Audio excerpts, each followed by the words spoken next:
내분비계는 457쪽입니다. 457쪽의 내분비계예요. 이름은 많이 들어봤죠? 내분비계, 내분비계, 그쵸? 네, 네, 근데 내분비계가 뭐 하는 건지는 몰랐죠, 그쵸? 네, 네, 호르몬이라는 말도 많이 들어봤죠, 그쵸?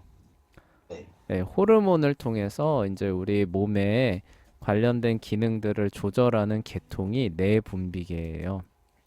그래서 볼게요. 내분비계 혹시 이전에 호르몬이라는 말을 들어본 적이 있는가? 만약 프로스포츠를 좋아하는 사람이라면 아마도 스테로이드와 관련된 문제들을 들어보았을 것이다. 글쎄, 스테로이드는 호르몬의 한 종류예요. 스테로이드 그 도핑하는 얘기 많이 들어봤었죠, 그쵸? 네, 그 막 보디빌더들 그런 거. 네, 맞아요. 그게 이제 스테로이드도 두 가지 종류가 있거든요.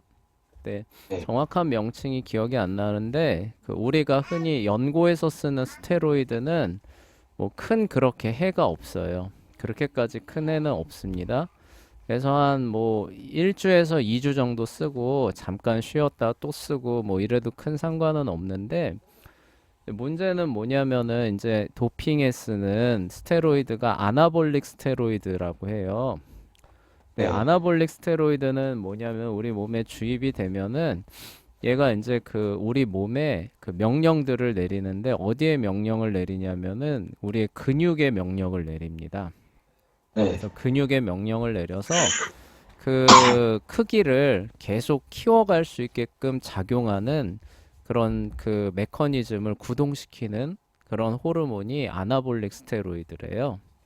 네, 그래서 이제 아까 말했던 것처럼 보디빌더들이 이제 그런 거 맞고 그러면 어떻게 돼요? 조금 운동을 덜 하더라도 그쵸? 막 근육이 막 이따만해지는 거잖아요. 그쵸? 네, 예. 그리고 이제 뭐 스포츠 하는 사람들이 그런 거 맞고 하면 어때요? 근력이 막 엄청나게 좋아지니까. 그쵸? 예. 네, 예전에는 할 수 없었던 막 그런 어떤 퍼포먼스를 내고 그러죠. 그쵸? 자, 네. 그런데 이게 문제가 있는데 어떤 문제가 있는지 알아요? 아니, 네. 그 네.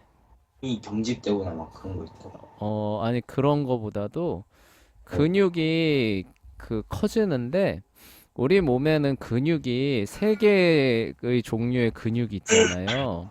네, 뭐예요? 골격근. 그쵸? 우리가 알고 있는 이런 움직임에 관여하는 골격근이 있고 또 네, 하나는 내장근이 있죠. 그쵸?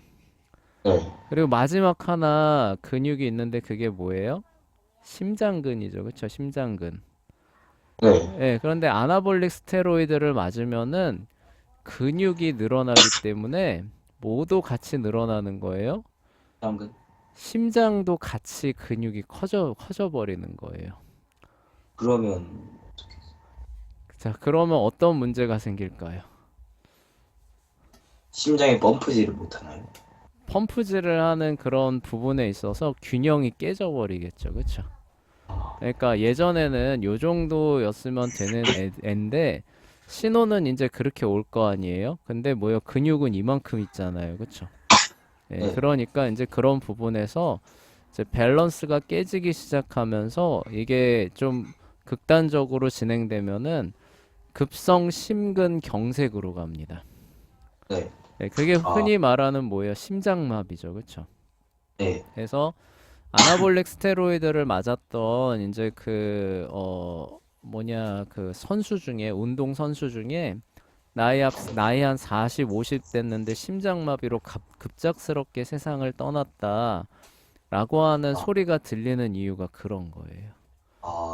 다 도핑한 그런 거. 예, 그러니까 왜 그러냐면은 그때 맞았을 때 이 눈에 보이는 골격근만 커진 게 아니라 모두 같이 커진 거예요.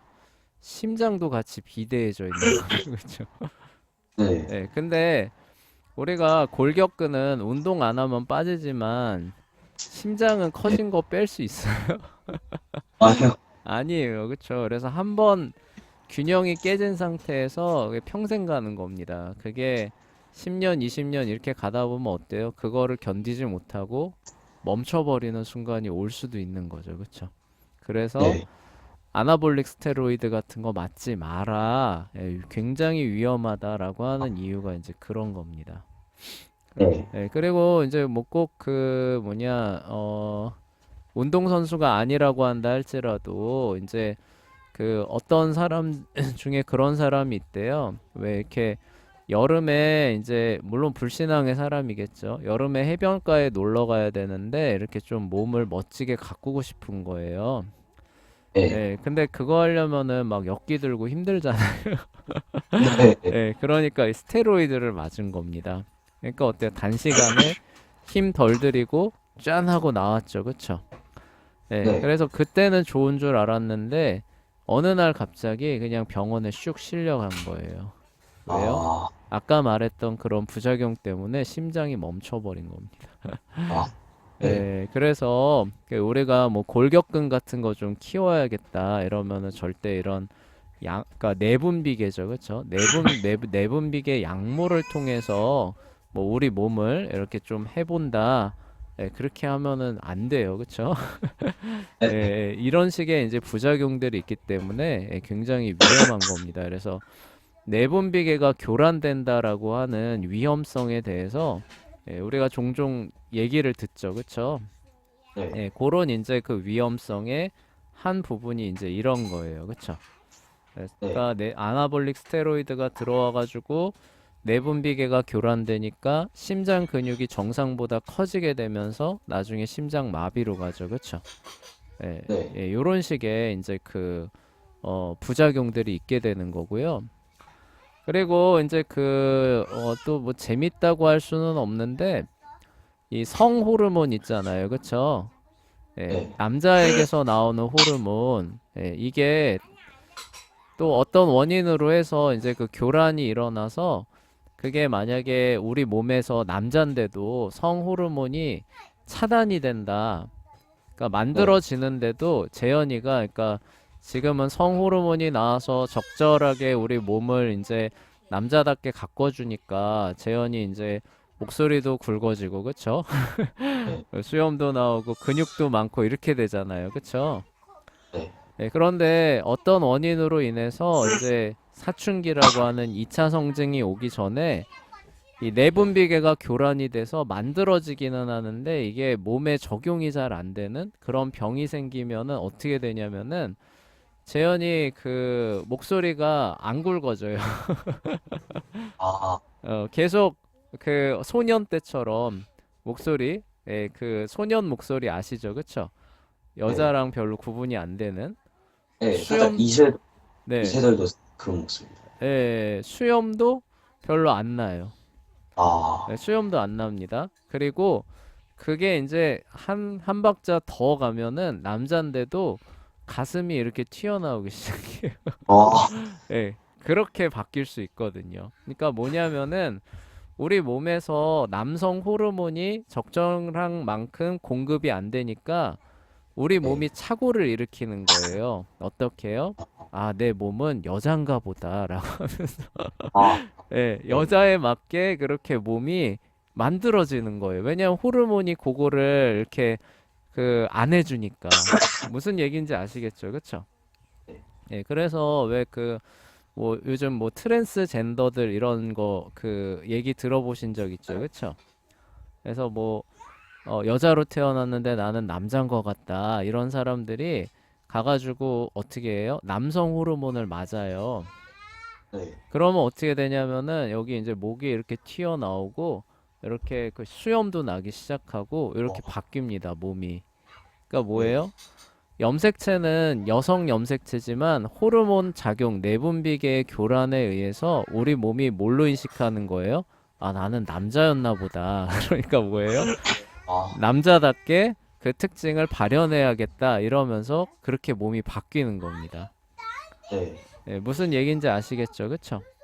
네. 예, 그래서 조심해야 되는 거예요. 근데 이게 그 그냥 바뀌는 것 같지만 이게 그 실제로 그렇게 해서 트랜스젠더 했던 사람들이 호소하는 게 그게 그 아까 말했던 것처럼 심장도 정상 범위에서 커지면은 이렇게 불균형에 의해서 멈춰버리고 이러잖아요. 그래서 네. 그 남성 호르몬 맞는 그런 트랜스젠더들의 그런 어떤 나중에 이제 그거 그만하고 돌아온 그런 사람들의 그 말을 들어보면은 그 몸이 갑자기 급격하게 변하는 거잖아요. 그쵸? 네. 여성의 몸에서 남성의 몸으로 급격하게 바뀌는 거잖아요. 인위적인 호르몬 교란을 통해서 몸의 상태 자체를 바꿔버리는 거잖아요. 급격하게. 네. 예, 그랬을 때 찾아올 우울증에 대한 가능성은 아무도 말해주지 않았다는 거예요. 네. 그러니까 이런 거죠. 왜 건강한 육체에 건강한 정신이 깃든다라고 하면서, 그렇죠. 네. 그래서 몸을 튼튼하게 하는 것도 교육에 굉장히 중요하다 하면서 체육을 꼭 넣잖아요. 그렇죠. 네. 네. 그런데 뭐예요? 몸이 여성 상태로 이 어떻게 보면 정상이죠. 여성 상태로 정상적으로 있는데 어느 날 갑자기 아 나는 남자였나 보다라고 하면서 남성 호르몬을 막 맞으면서 몸이 갑자기 어때요? 아 나는 남자였나 보네 하면서 그 상황과 특징을 남성 쪽으로 급격하게 바꿨을 때 그 불균형으로 오는 정신적인 충격, 스트레스, 우울증 이런 것들이 올 것이다라고 말해주는 사람이 한 명도 없었다고 하면서 예, 그것으로 인한 고통을 나중에 호소하더라고요. 아, 예, 무슨 얘기인지 아시겠죠? 그쵸? 예, 그래서 네. 이 내분비계의 교란이라고 하는 게 되게 위험한 거예요. 그리고 이제 나중에 그거를 깨닫고 이제 그 남성 호르몬을 끊었어요. 네. 그랬는데도 이미 튀어나온 이 목이나 수염 이런 것들은 다시 돌아가요? 안 돌아가요? 안 안 들어. 돌아갑니다. 네. 예, 안 돌아가 버려요. 그러니까 이미 여기 한번 변형이 온 거잖아요. 네. 그러니까 그 목소리가 아, 나 이거 안 하겠다. 다시 여자로 돌아갈래. 라고 해서 남성 호르몬을 끊으면 이제 여성 호르몬이 나오기는 하겠죠. 그쵸? 그래서 네. 원래 상태를 찾아갈 텐데 그렇다고 해서 이미 한번 변형이 온 이런 그 성대 구조나 이런 것들이 바뀌지는 않는다는 거예요.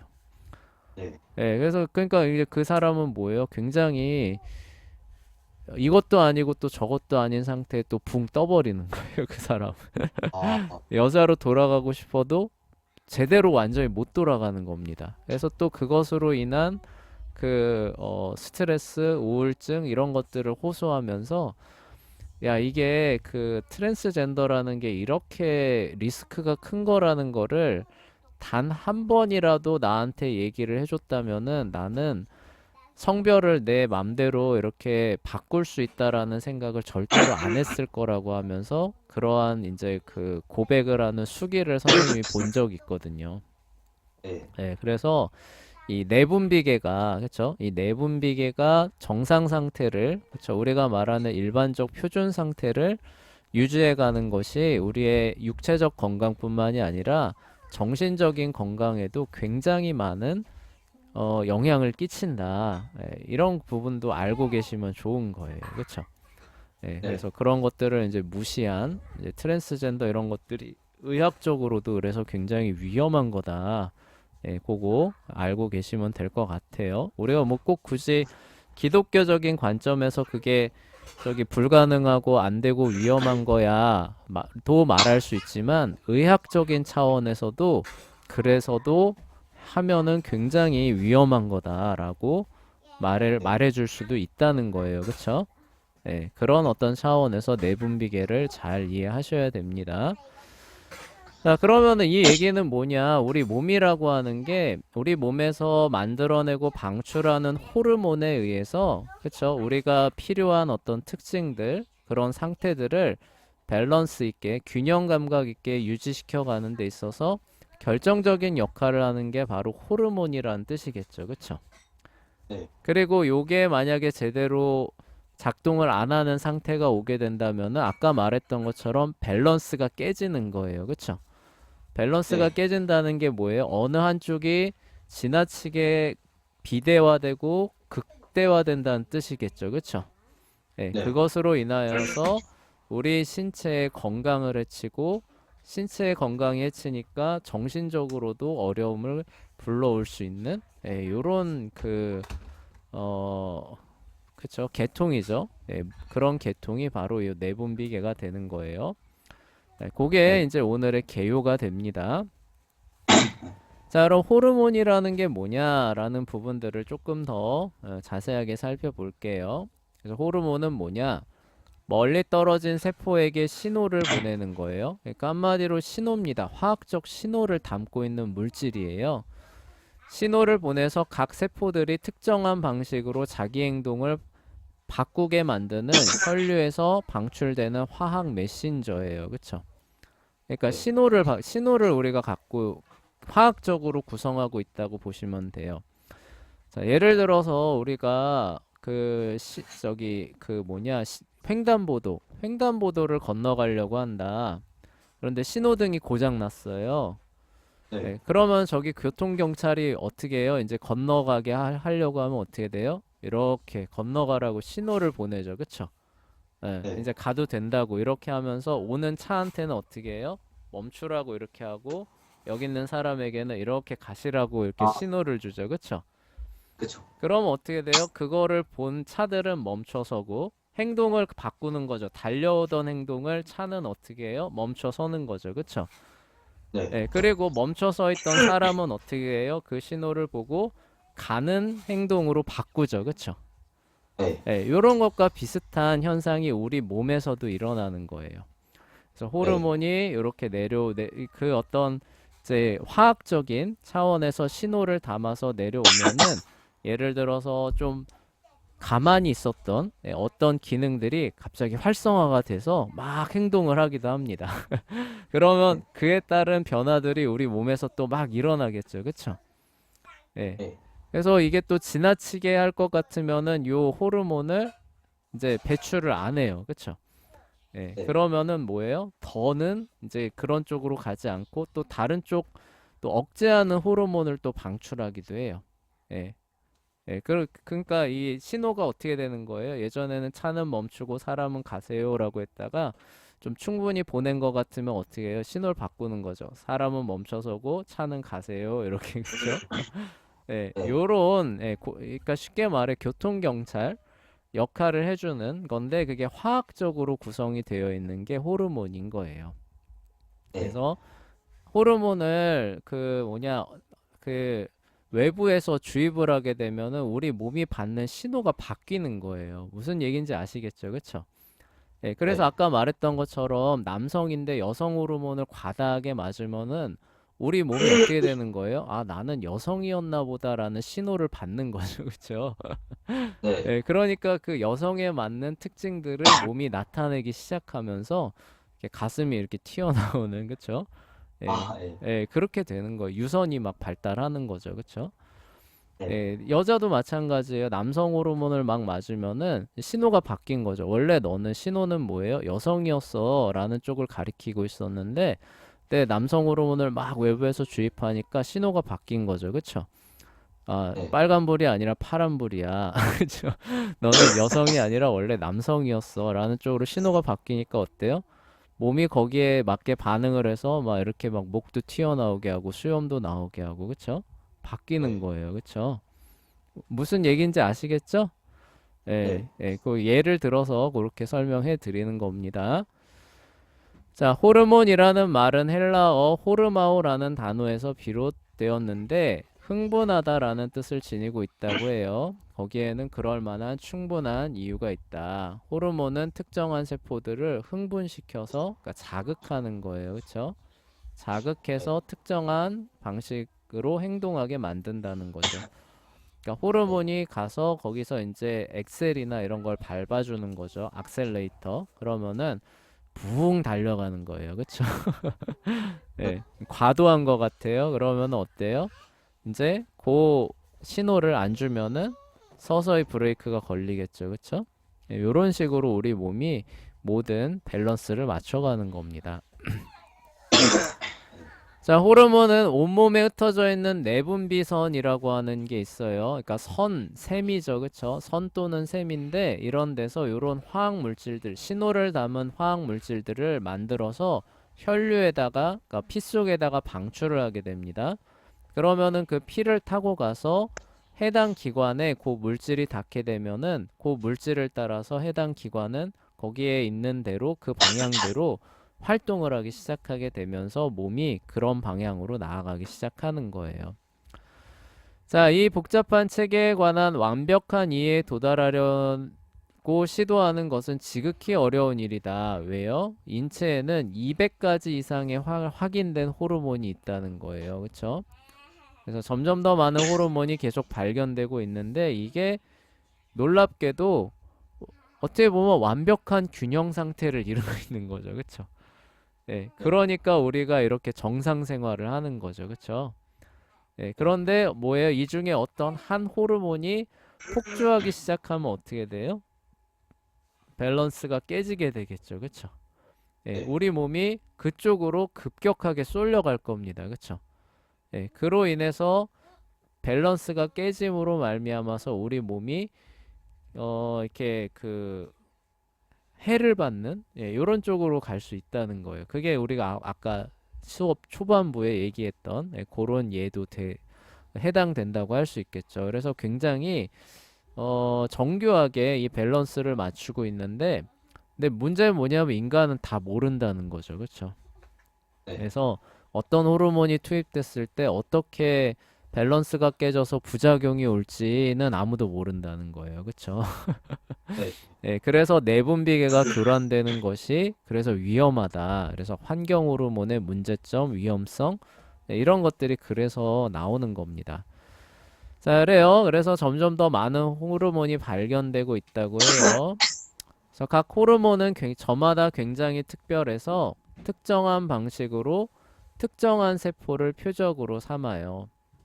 그러니까 예를 들어서 뭐 갑상선 호르몬이다. 이런 거는 혈류를 따라서 이제 이렇게 분비가 되는데 이 갑상선 호르몬이 다른 세포에는 작용을 해야 안 해요?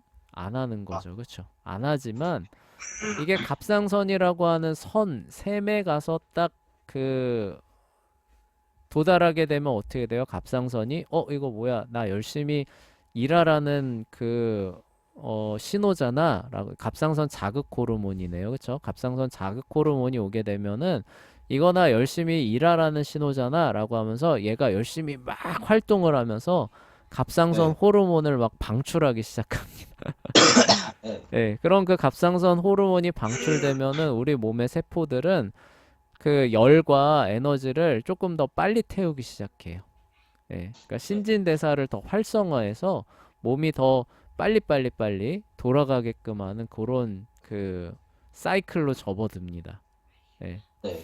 재밌죠, 그쵸? 예, 네. 그런데 갑상선 자극 호르몬이 갑상선이 아니라 다른 데 가면은 그 다른 기관들이 반응할까요, 안 할까요?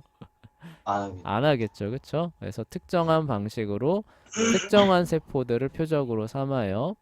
그렇기 때문에 내분비계를 자세히 완벽하게 이해하려고 시도하는 것은 운행되고 있는 모든 기차, 전철, 비행기, 버스 시간표, 그렇죠? 기차나 버스마다 출발지가 있고, 고유한 출발지가 있고 고유한 여기 그 도착지가 있죠, 그렇죠?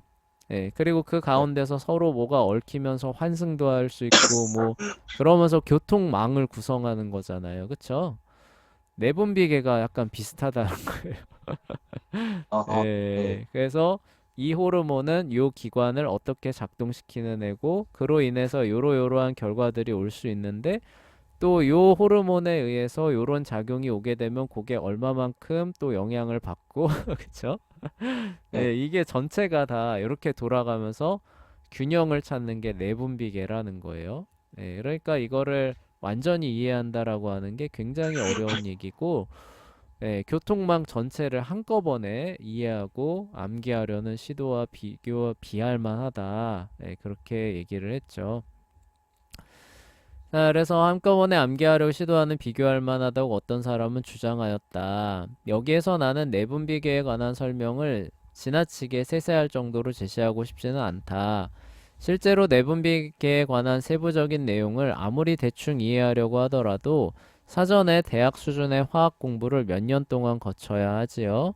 하지만 몇몇 주요 내분비선과 거기에서 나오는 일부 호르몬이 어떤 기능을 담당하는지에 대해서는 설명할 거예요. 그러니까 일반적인 기능, 그쵸? 역할, 이런 것들은 간단하게, 그것도 다는 못하고, 굉장히 중요한 내분비선 몇 가지는 얘기를 이 챕터에서 할 거란 얘기입니다. 이렇게 함으로써 우리 몸에서 이토록 놀라운 조절 체계에 관한 기본적인 개념을 잡을 수 있도록 도와줄 것이다. 아래에 소개되는 그림은 우리 몸에 있는 몇몇 중요한 내분비선이 어떻게 배치되어 있는지를 잘 설명해 준다. 각 화살표들이 내분비선 자체를 가리키지는 않아요. 일반적으로 내분비선은 아주 작습니다. 그러니까 화살표는 단지 내분비선의 일반적인 위치만을 가리킬 뿐이에요. 그래서 여기 보시면은 이제 이렇게 나오죠. 그쵸? 네. 그러니까 시상하보라고 했을 때 뭐 여기에 이렇게 있느냐 라고 하면은 그쵸? 뭐 꼭 그런 것만은 아니라는 거죠. 굉장히 작은 기관들이 이렇게 있을 수 있다는 거죠. 그 얘긴데 하여간 대략 여기쯤 있다 이런 얘기예요. 그쵸? 갑상선도 마찬가지입니다. 기본적으로 나비 모양으로 이렇게 있는데 여기 굉장히 이렇게 퍼져 있어요. 이렇게. 예, 네. 이만큼씩 퍼져 있을 수 있습니다. 그 얘기를 이제 한 거고요. 하여간 주요 내분비 기관에 대해서 이제 이렇게 얘기를 하고 있는데 여기서 말하는 거는 시상하부와 뇌하수체 요 두 개를 중심으로 이야기를 아마 풀어갈 거예요. 자, 왜 그런지는 이제 그게 가장 중추 기능을 담당하기 때문에 그럽니다. 그래서 시상하부는 뇌를 의미하는 거예요. 뇌 아래쪽에 있는 기관인데 시상하부는 내분비계의 주요 조절 장치 가운데 하나입니다. 시상하부는 뇌 아래쪽에 위치해 있어요. 그래서 뇌 전체 부피의 1%도 안 되는 뇌의 일부분을 시상하부라고 합니다. 시상이라고 하는 게 있는데 그 하부 지역에 있는 그 기관이라고 해야겠죠. 기관이다라고 해서 시상하부입니다. 네, 아주 작다는 사실에도 불구하고 아주 넓은 범위의 신체 기능에 두루 영향을 끼치는, 그쵸? 아주 넓은 범위의 신체 기능에 호르몬을 통해서 우리 몸의 밸런스, 항상성을 유지해 주는데 기능을 담당하는 부분이 뇌의 시상하부라는 그런 뜻이에요. 시상하부가 그럼 뭘 조절하느냐? 갈증, 배고픔, 체온을 조절해요.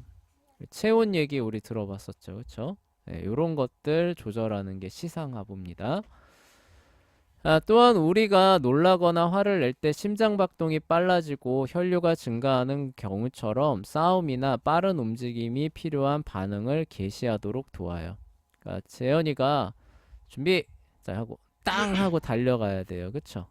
네. 그러면은 그 땅 할 때 어때요? 그러면은 뭐예요? 몸이 막 사이클이 막 확 돌죠. 그쵸? 네. 그럼 그 지시를 누군가가 내려줘야 되는데 그쵸? 호르몬을 통해서 내려줘서 우리 몸의 모드를 바꿔야겠죠. 그쵸? 그럼 네. 그 모드를 바꿔주는 지시서가 어디서 오냐? 라면 시상하부에서 스타트가 된다는 거예요. 아, 무슨 얘기인지 아시겠죠? 그쵸? 네. 그러니까 얘가 이제 이렇게 지시서를 시동을 걸어서 내려주면은 거기에 따라서 호르몬들을 통해서 이제 반응을 하면서 각 기관들이 이제 달려갈 준비를 하는 거죠. 그 중에 대표적인 게 뭐예요? 심장이 조금 더 빨리 뛰는, 그쵸? 이런 네. 상태가 되는 겁니다. 자, 그리고 내분비계에서 근데 그거보다 더 중요한 기능은 가장 중요한 내분비선으로 언급되는 뇌하수체를 컨트롤하는 컨트롤러 역할을, 컨트롤 타워 역할을 하는 게 더 중요하다고 해요. 그러니까 그 많은 그러니까 호르몬이 많다라기보다도 수많은 기관에 관여하는 정말 그 중요한 그 내분 그 호르몬 그 내분비계 기관이 뇌하수체라고 하는 게 있는데 이 뇌하수체는 자율적으로 막 이렇게 하는 게 아니라 시상하부의 지시를 받아서 필요한 호르몬을 방출하기도 하고 안 방출하기도 하고 이러는 거예요. 네. 그래서 시상하부가 메인 컨트롤러 역할을 하고 뇌하수체는 뭐예요? 거기에 맞게 열심히 일하는 일꾼이죠. 그쵸? 중간 관리예요. 그래서 그 중간 관리가 거기에 맞게 뭐예요? 지시서들을 각 그 이렇게 배송을 해주는 겁니다. 그쵸? 네. 중간 컨트롤 관문이 이제 곧 뇌하수체입니다. 자, 뇌하수체는 어디 있느냐? 뇌에서 시상하부 또 바로 아래쪽에 있어요. 그쵸?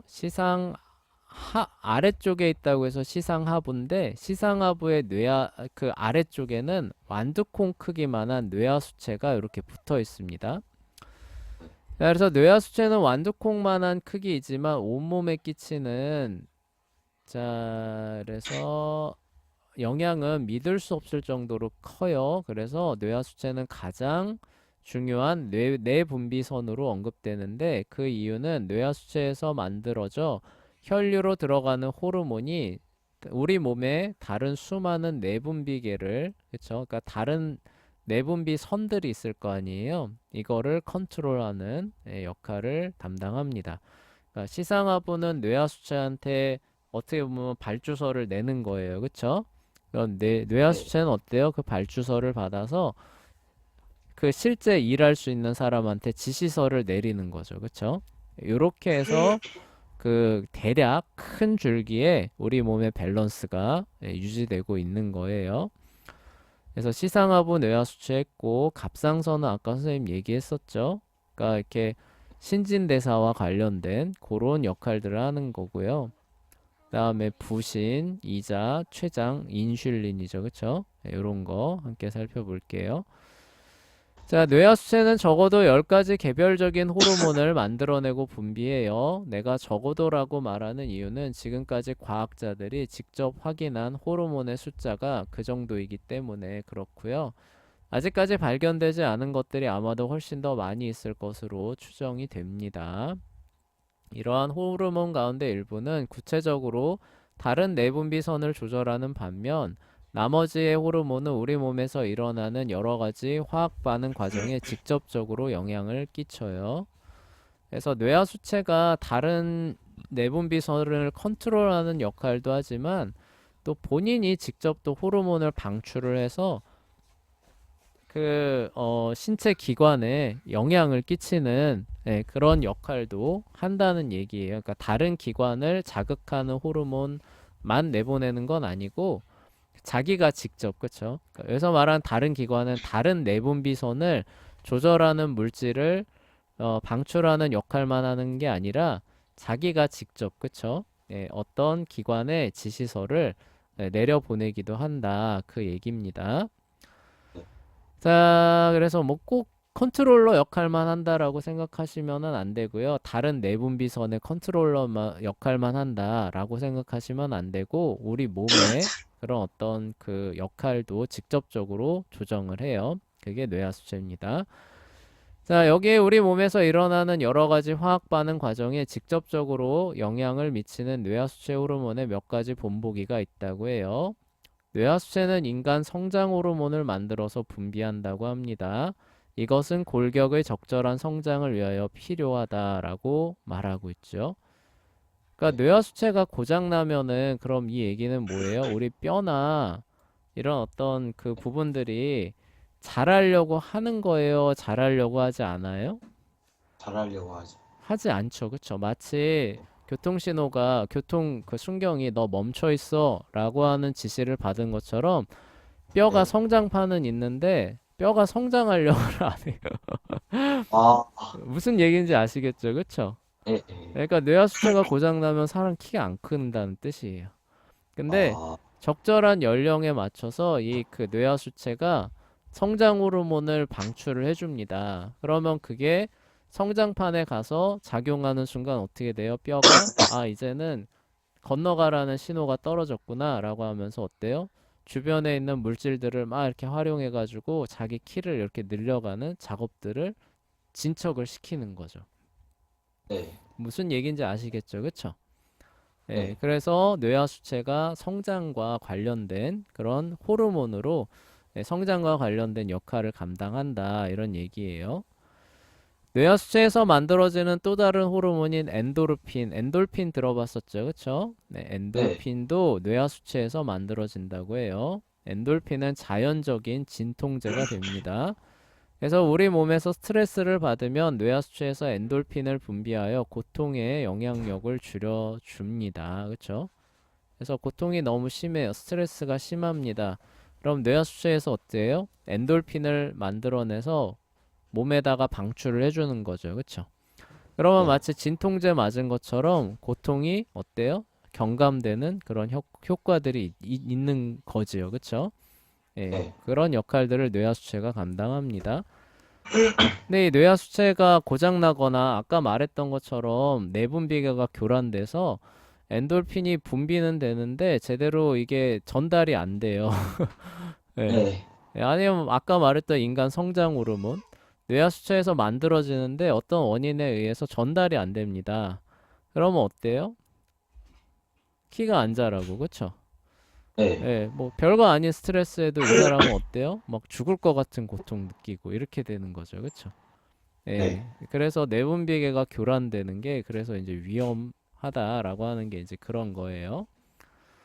아, 시간이 없네요. 빨리 막아볼게요. 뇌하수체에서 만들어져 분비되는 또 다른 중요한 호르몬은 항이뇨 호르몬이 있어요. 이 호르몬은 신장에서 네프론을 통해 재흡수되는 수분의 양을 조절해 줍니다. 그러니까 이 그 수치를 딱 맞춘다고 했잖아요. 신장에서. 그렇죠?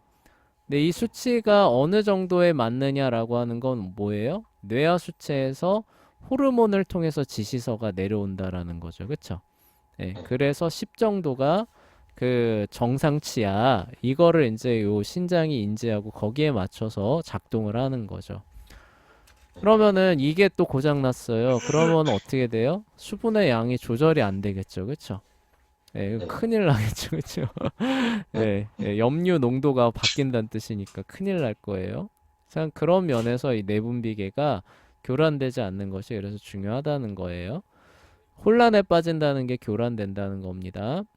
결국 우리 몸 전체에서 보유하는 수분의 양을 조절하게 된다.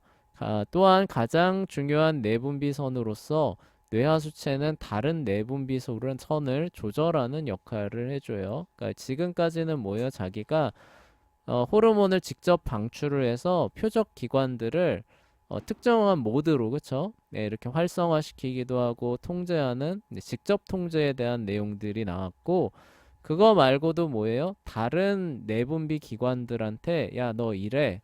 너 좀 일하지 마. 이런 식으로 호르몬을 통한 지시서를 내려보내기도 한다는 거죠. 그쵸?